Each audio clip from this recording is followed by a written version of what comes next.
niños, ¿cómo están? Espero que estén muy bien.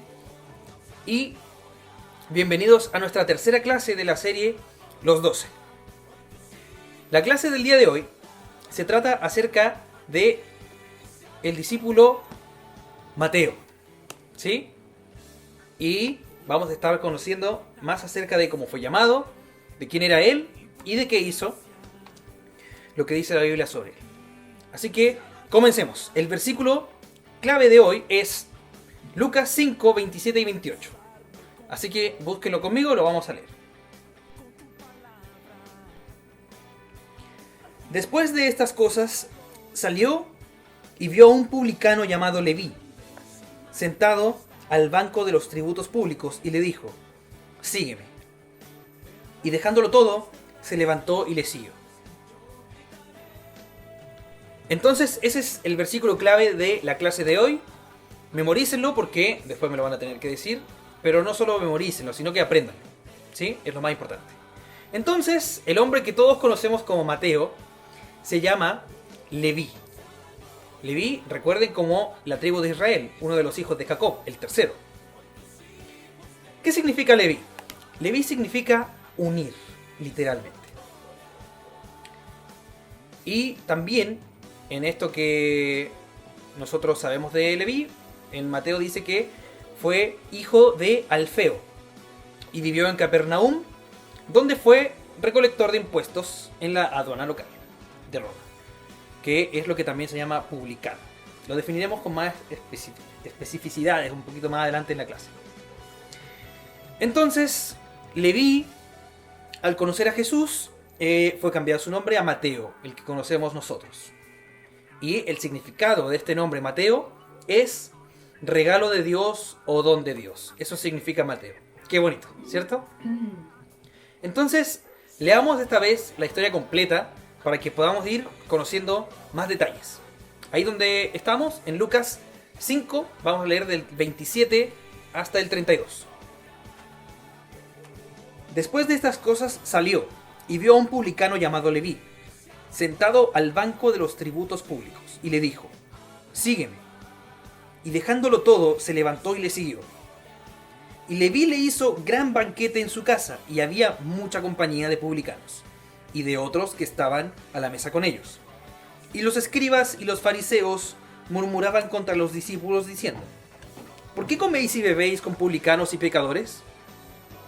Respondiendo Jesús, les dijo: los que están sanos no tienen necesidad de médico, sino los enfermos. No he venido a llamar a justos, sino a pecadores al arrepentimiento. Bien, entonces de este versículo, de este conjunto de versículos, este texto, podemos sacar varias cosas. En primer lugar, lo que ya venimos diciendo hace algunas clases, que sabemos que Dios llama a gente común y corriente. Sin embargo, hay una característica que Dios busca en todas las personas a las que llama, que es que sean humildes, hombres de corazón humilde. ¿Y qué significa esto? Son aquellos que permiten que se les enseñe, y no solo eso, sino que se les exhorte. Porque cuando se les muestra que están equivocados, en vez de argumentar y decir que no lo están, se arrepienten. Y el arrepentimiento implica un cambio en su forma de vivir. Esos son los hombres que Dios llama. No gente extraordinaria, gente que no peque nunca, no. Gente que tenga el corazón presto para escuchar y arrepentirse en caso de que estén equivocados. Bien, ¿se acuerdan que la semana número 1 nosotros vimos que Dios buscaba gente que confíe más en Dios que en ellos mismos? Bueno, eso exactamente es a lo que se refiere un corazón humilde. También habíamos hablado en esa misma clase, la primera, de los fariseos. Si ustedes recuerdan, que era un grupo religioso de la época. Eran ellos gente que se creía muy buena, se creían mejor que los demás. Entonces, ellos creían ser lo top en la religión de su época. Pero ¿por qué Jesús no los busca a ellos? Si eran los que estaban más pendientes, entre comillas, de buscar a Dios y de cumplir la ley. Bueno, pues, por lo que nosotros sabemos, lo que queda aquí claramente expresado, ellos se creían mejores que los demás y veían a los publicanos como algo muy malo y que no era digno ni siquiera de comer junto a él. Imagínense qué orgullo en el corazón. Pero Jesús ve más allá de las apariencias y busca gente humilde. Por eso reclutó, por así decirlo, como su discípulo a un publicano en vez de un fariseo. Vamos a definir algunos términos para que les quede mejor, para que ustedes entiendan mejor el contexto de lo que estamos hablando. En primer lugar, publicano. Ya lo deben deducir, pero aún así publicano viene de la palabra público. Y eran los hombres que cobraban en el pueblo de Israel los derechos públicos del Imperio Romano. Es decir, los impuestos, ¿sí? Los impuestos que se le imponían a los judíos por parte de Roma, los cobraban los publicanos, que eran también judíos. Este tributo se cobraba a los hombres libres, el impuesto, ¿sí? Por razón de su habitación, arte o propiedades y posesiones. Es decir, les cobraban por todo, ¿sí? Donde ellos vivían, el trabajo que hacían, cualquier cosa. Y de hecho, existían 3 tipos de cobros que podían hacer por parte del Estado romano. En primer lugar, los que se llaman cánones o ley fija. Este era un impuesto fijo por periodos que se cobraba en todo y por todas las cosas. Por ejemplo, por animales de carga que uno tenía que pagar impuestos. Por vender grano, ¿sí? Por transacciones, por pasar de un lugar a otro, etc. Por cualquier actividad que uno realizara, se tenía que pagar un impuesto a Roma. Lo cobraban los publicanos. El segundo impuesto se llama de repartimiento. Y este era otro impuesto que lo establecía el senado romano. Y también había que pagarlo. El tercer impuesto se llama oblación u ofrenda, que era un impuesto voluntario al Imperio Romano. Entonces sí o sí, los judíos tenían que pagar los 2 primeros. Y quienes los cobraban eran los publicanos. Entonces ustedes pueden decir, ok, entendemos que cobraban los impuestos, pero ¿por qué eran tan odiados por la sociedad? Y la respuesta a esto es que los publicanos, en primer lugar, eran del mismo pueblo judío. Así que era como que se cobraban entre ellos mismos, pero el mayor problema y el real problema era que inflaban los impuestos. Si una familia tenía que pagar el 2% al Imperio Romano, los publicanos les cobraban el 4% y se quedaban ellos con el 2%. ¿Entienden? Imaginemos, pongámoslo en cifras. Si ustedes tienen que pagar 100 pesos de impuesto, el publicano cobraba 200 y se quedaba 100 él. Y eso es solo un ejemplo. En realidad, a veces podían subir un poco más las cifras y los porcentajes, pero los publicanos eran gente rica. Gente que se hacía rica a base del dinero del mismo pueblo del que eran ellos, cobrando de más y subiendo mucho los impuestos. Entonces, los publicanos tenían la libertad de cobrar el impuesto que quisieran y subirlo con tal de que le pagaran a Roma lo que pedía. Entonces ahora podemos entender por qué los publicanos eran tan odiados por el pueblo judío. Estaban trabajando para el Imperio Romano que los oprimía y cobraban impuestos excesivos, se hacían ricos a base de ellos mismos, por así decirlo, sus hermanos. ¿Me entienden?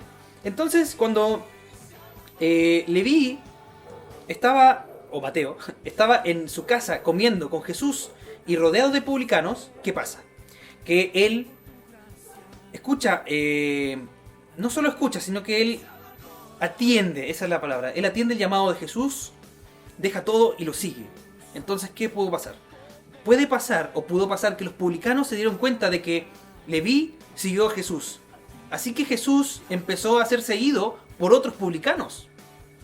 Y los fariseos, bueno, cosecharon más odio contra Jesús al estar rodeado de esta gente despreciada por la sociedad, que eran pecadores y que no tenían un lugar en el reino de Dios según ellos. Leamos Mateo 9, del 9 al 13. Dice: pasando Jesús de allí vio a un hombre llamado Mateo, que estaba sentado al banco de los tributos públicos, y le dijo: sígueme. Y se levantó y le siguió, y aconteció que estando él sentado a la mesa en la casa, he aquí que muchos publicanos y pecadores que habían venido se sentaron juntamente a la mesa con Jesús y sus discípulos. Cuando vieron esto, los fariseos dijeron a los discípulos: ¿por qué come vuestro maestro con los publicanos y pecadores? Al oír esto, Jesús les dijo: los sanos no tienen necesidad de médico, sino los enfermos. Entonces, en Mateo podemos ver este texto que tiene por título, en sus Biblias podrán ver ustedes, el llamamiento de Mateo. Pero la Biblia, en otros dos pasajes, hace referencia a los publicanos, aparte del llamamiento de Mateo.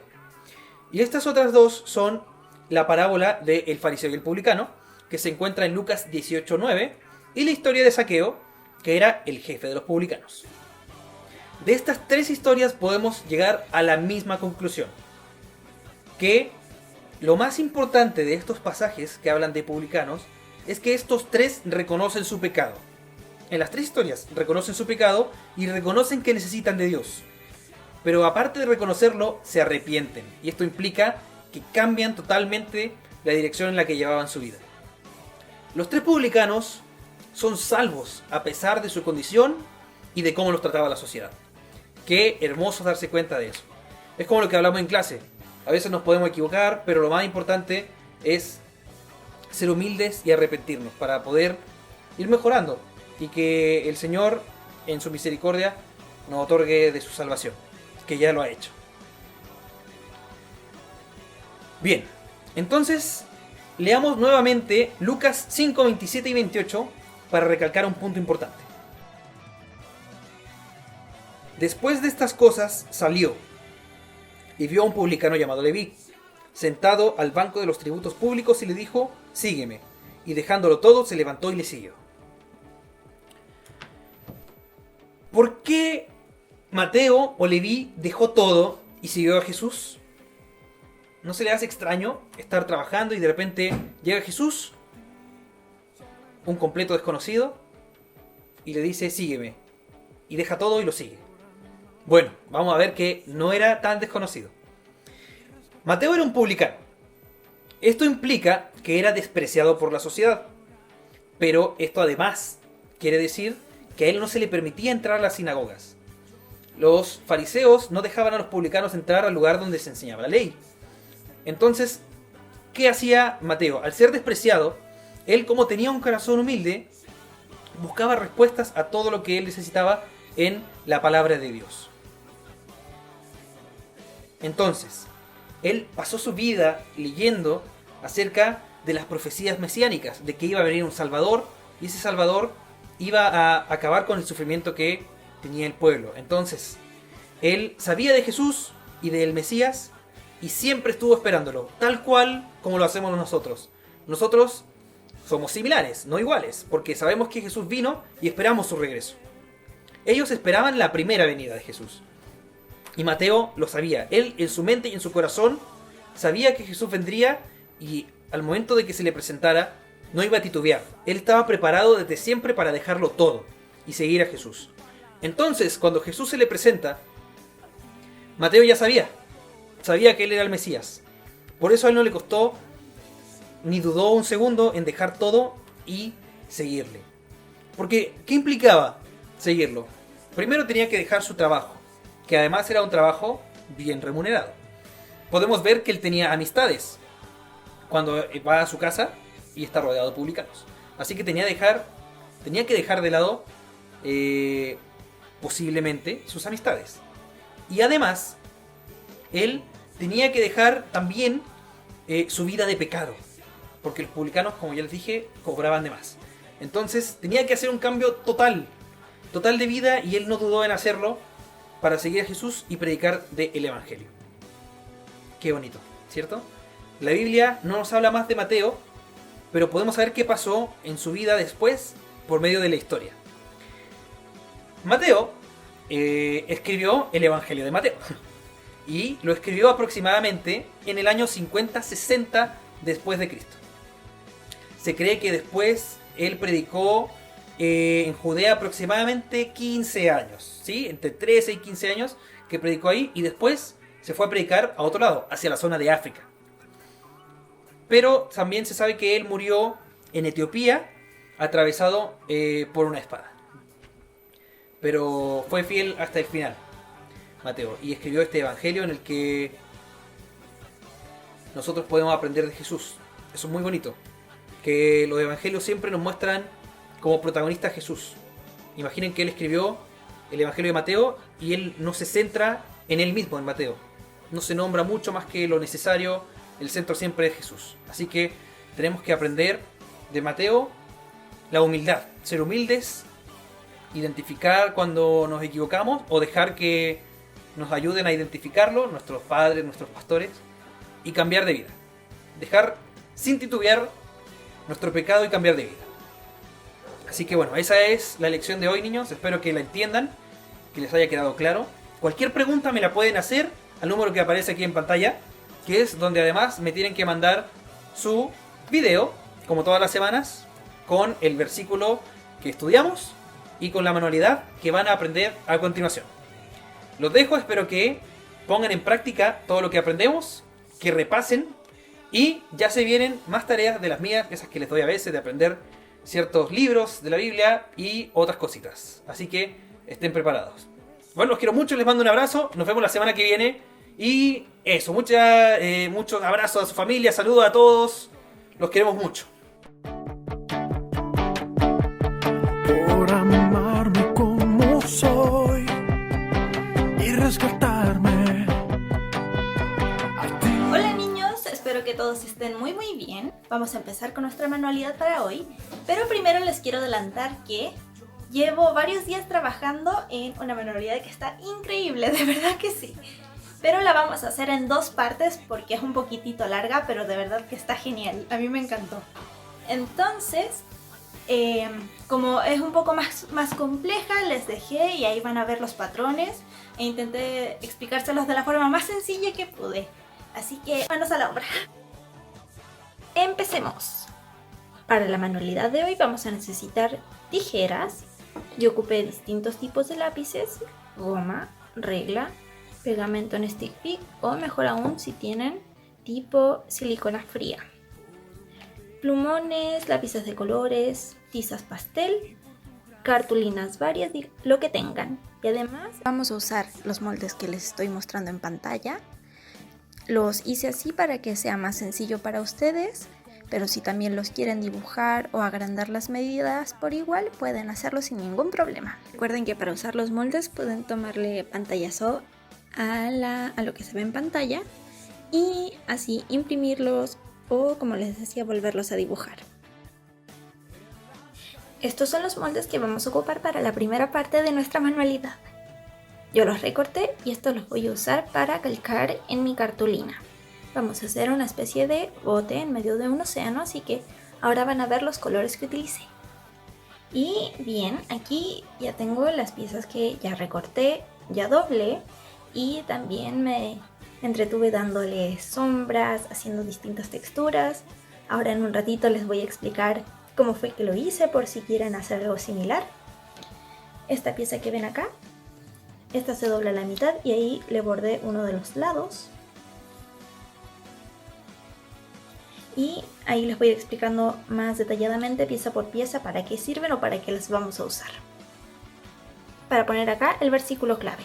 Es muy importante que en este lado de la cartulina dejen al menos unos 6,5, 7 centímetros de arena. El resto ya le pueden dar el diseño que ustedes quieran, pero es muy importante que de este lado haya al menos unos 6,5 centímetros de espacio. Después van a ver por qué. Para nuestro bote lo que hice fue, en una cartulina color café, la puse sobre goma eva, así, y con la parte de atrás de un lápiz o pincel fui presionando y haciendo todos los surcos. Esa puede ser una opción para texturizar la cartulina, que junto con la tiza o con lápices de palito al pintarlo da de verdad un efecto como si fuera madera. Entonces ahora vamos con las piezas de nuestro barco. Aquí ocupé la pieza número 1, acuérdense 2 veces, la pieza número 2, la pieza número 3, la 4, la 5 y la 6, que como yo no tenía cartulinas que fueran del mismo color en ambas partes, la doblé y la pegué y además le hice este pequeño borde. Para esta pieza, acá, para hacerle, no sé si se fijan que hay una ranura aquí. para hacerla lo que hice fue doblarla a la mitad. Pesqué la pieza número 6. Ahí no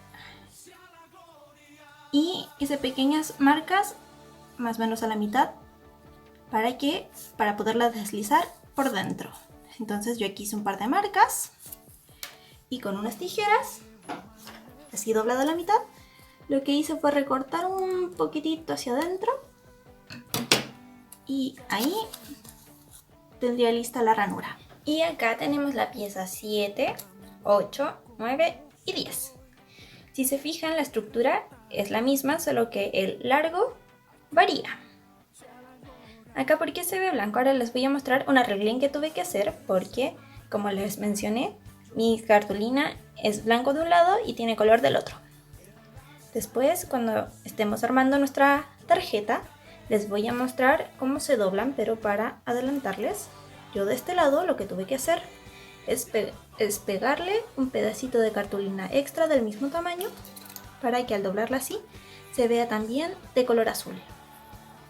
Y con esta, que sería la pieza número 10, que les hice una marquita más o menos con la distancia, que esta iría en nuestra parte como de arena y la otra iría en el agua, lo que hice de este lado fue en esa marquita pegar la cartulina, que sería en este caso de color azul también, del mismo color que ocupamos para nuestra agua. Si solamente tienen o quieren trabajar con puras cartulinas blancas, ahí tendrían que pintarlo según vayan haciendo su diseño. Entonces, ahora sí, partamos con el ensamblado. Yo voy a ocupar, para poner la silicona líquida, voy a ocupar un pedazo de papel extra para no ensuciar todo. Y para ayudarme a esparcirla voy a ocupar un pincel.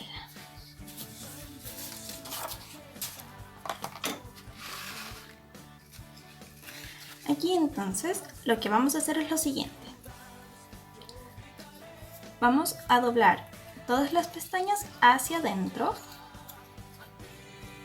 y lo que vamos a hacer es poner pegamento en esta parte, la vamos a ubicar así, después vamos a poner pegamento en esta otra pestaña, vamos a doblarla ahí a la mitad y vamos a cerrar nuestra tarjeta.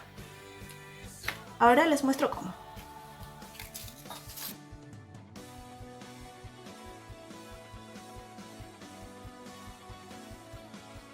Entonces aquí ven, doblo en la que sería mi primera marquita y aquí con cuidado hago hacia adentro la pestaña y presiono. ¿Por qué lo hago así? Porque así me aseguro que quedaron todas a la misma distancia. No sé si en cámara se alcanzará a ver que aquí nos queda como un cuadradito. Entonces, haciéndolo de esta forma me aseguro que quede todo del mismo tamaño. Y aquí ya podemos, al doblar nuestra tarjeta, se va a plegar. Entonces ahora, para el segundo vamos a hacer exactamente lo mismo, pero de este lado.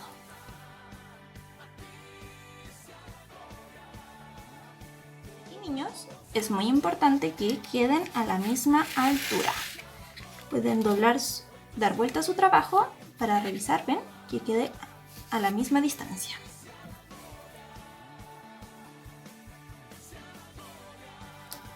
Y aquí nuevamente doblamos en lo que sería nuestro primer corte y la pegamos así.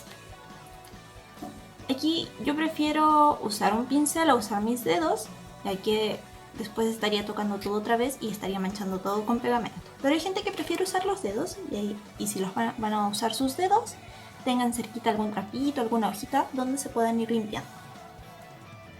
Ahora lo que sigue es, vamos a tomar lo que sería nuestro mástil y lo que vamos a hacer es, por una parte, poner pegamento en toda esta zona, en los dos cuadritos. Esparcí bien mi pegamento, lo vamos a poner más o menos a la mitad. Voy a aprovechar el pegamento que quedó en el pincel. Ponemos pegamento también. Y lo que vamos a hacer ahora es cerrar nuestra tarjeta. presionamos y ahí se me quedó un poquitito pegado con el pegamento que se me cayó, pero ahí tendríamos nuestra pieza que se puede mover. Ahora vamos a seguir con el resto de nuestro barco. Vamos a poner pegamento en estas dos pestañas y vamos a unirla de esta forma con lo que sería el cuerpo de nuestro barco.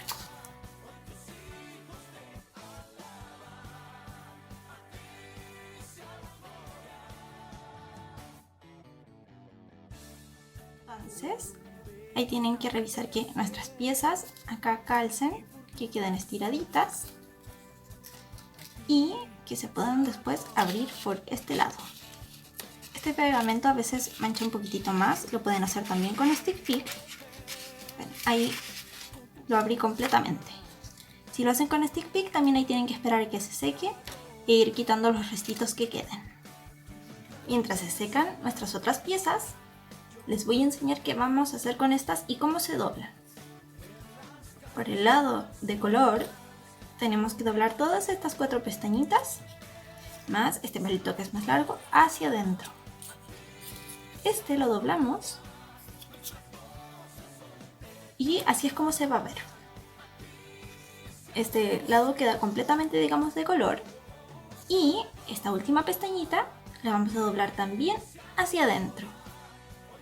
Ahora, antes de poner el resto de la estructura de nuestro barco, yo les recomiendo que lo hagan así, porque si no después va a ser algo complicado poner nuestras otras piezas. Las que vimos recién. Voy a colocar una aquí. Otra la voy a colocar, que sería la mediana, por aquí. La más chiquitita tiene que ir de este lado. Esta, perdón, va así, doblada. Y la que tiene 2 colores la vamos a poner aquí.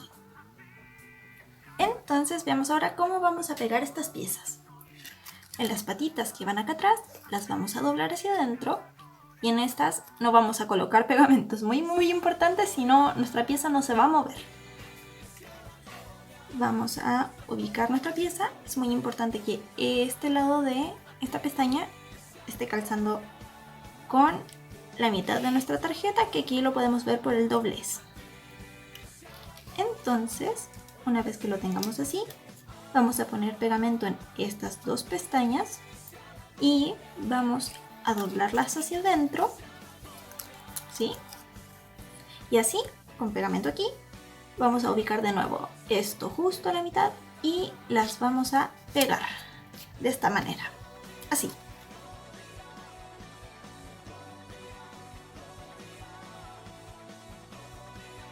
Muy bien, entonces al tenerla así, debemos fijarnos que nuestra pieza, al mover esta pestaña, se estire y se achique. Ah, se me había olvidado mencionarles, es muy importante que ustedes al recortar estas piezas se fijen que esta tira de aquí en medio pase perfectamente por aquí. Si no les pasa bien, lo que pueden hacer, como a mí aquí me pasa un poquitito dificultoso, lo que hacen es con sus tijeras cortar un poquitito más la pestaña.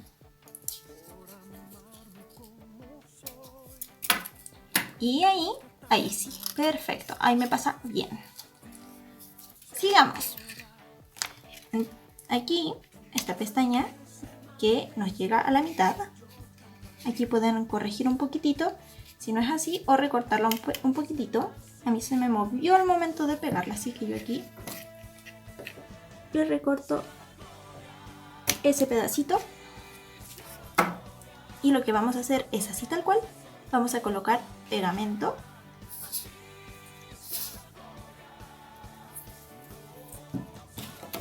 Y con nuestro dedo, un pedacito de cartón o pincel, lo distribuimos bien. Es importante que si van a ocupar un pincel, después lo tienen que lavar bien, porque si no después va a quedar todo pegado cuando se seque. Y así, lo que vamos a hacer es doblar nuestra tarjeta.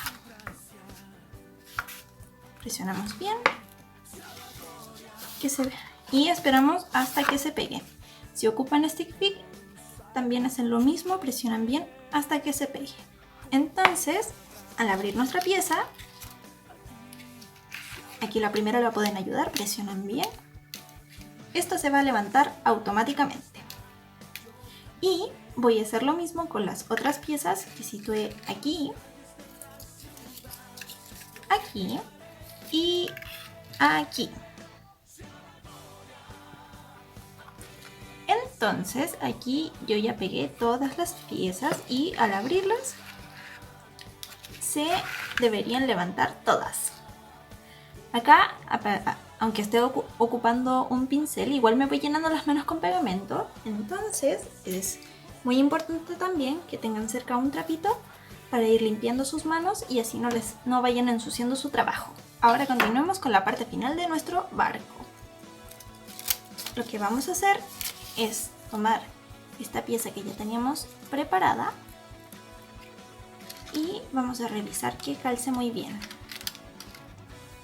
Ven que esta punta del barco queda debajo de la pieza que habíamos puesto aquí, por eso les recomendaba que pegaran primero estas piezas y después continuaran con el barco para que no se les hiciera tan complicado.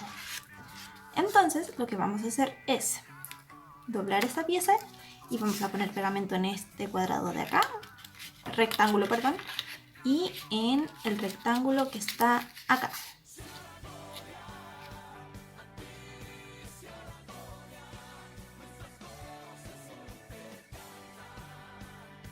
Muy bien. La desventaja que tiene trabajar con esta silicona es que va soltando como estos hilitos. Ahí los retiran con cuidado, pero lo bueno es que les da suficiente tiempo para colocar las piezas sin que se les seque primero. Entonces vamos a poner nuestro barquito. Vamos a presionar y vamos a cerrar. Presionar con poquito, revisando que esté bien puesto. No sé si lo alcanza a ver, bien puesto en la orilla. Presionamos bien y ahora sí, ahí cerramos y presionamos. Entonces al abrirse se va a desplegar nuestro barco. ¿Ven que está tomando la forma? Entonces, ahora ya vamos a poner las últimas dos piezas que nos quedan. ¿Se acuerdan que habíamos hecho ahí una pequeña ranura? Lo que vamos a hacer es verificar que nuestra pieza entre y que en el fondo calce bien con los bordes o que no sea demasiado grande. Si es muy grande pueden recortarla. Esta quedó un poquitito más pequeña, pero me sirve muy bien. Y vamos a pegar también esta pieza cuando terminemos de poner la otra. Si lo hacen antes no la van a poder sacar. Van a sacar esta pieza y aquí adentro van a poner pegamento.